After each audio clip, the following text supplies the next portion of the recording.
خورمات و ماوەی چەند ساڵێکە هیچ بودجەیەکی بۆ خەرج نەکراوە. ئەمەی شوای کردووە شارەکە بە تەواوەتی بێخزمەت گوزاری بێت. قایمقامی قەزاکەش شەڕی داعش و قەیرانی دارای بە هۆکاری خەرج نەکردنی بودجە دەزانێت. ئاشکرایشی دەکات بۆ ئەم ساڵ بودجە خەرج دەکرێت بە مەبەستی جێبەجێکردنی پرۆژە خزمەت گوزارەکانی قەزاکە. مشاريع الخدمية في قلاطوز ماوەی 5 ساڵە پرۆژە خزمەت گوزارەکانی قەزای خورمات و وەستاوە. کێشەکە کابینەکانی حکوومەت و ئەنجومەنی قەزاکە نییە، بەڵکو بوجە و شەڕی داعشە. چەند پرۆژەیەک هەیە ڕاستەخۆ لە ڕێگەی وەزارەتەکانەوە پێشکەشمان کردووە. پارێزگار زۆر یارمەتی دایم بۆ جێبەجێکردنیان لە ساڵی 2019دا. ئەندامانی ئەنجومەنی قەزای خورمات و بۆچوونی جیاوازیان هەیە لەسەر ئەو پرۆژانەی ئیدارەی قەزاکە داری کردووە بە مەبەستی جێبەجێکردنی لەم ساڵدا.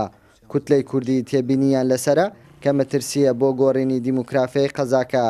ئەندامانی کوتلەی تورکمانی و عەرەبیش پشگیری جێبەجێکردنی ئەو پرۆژانە دەکەن. 2019 وا بڕیارە کۆمەڵی پرۆژەمان بۆ جێبەجێکەن، بەڵام لەو پرۆژانە کۆمەڵی پرۆژەی تایە بەداخەوە هەندێکیان لە دەرەوەی سنووری ئیداری خورمات و ئامادە کراوە بۆی لەسەر سنووری خورمات و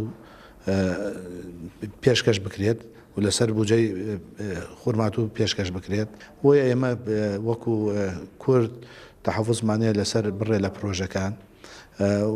هەنێ پرۆژەکانیش بەداخەوە قایمقام ڕاستەوخۆ بردێتێ پێشکەشی بە ئەنجومەنی پارێزگای سلاحەدینی کرۆبی ئەوەی تێپەڕ بێت.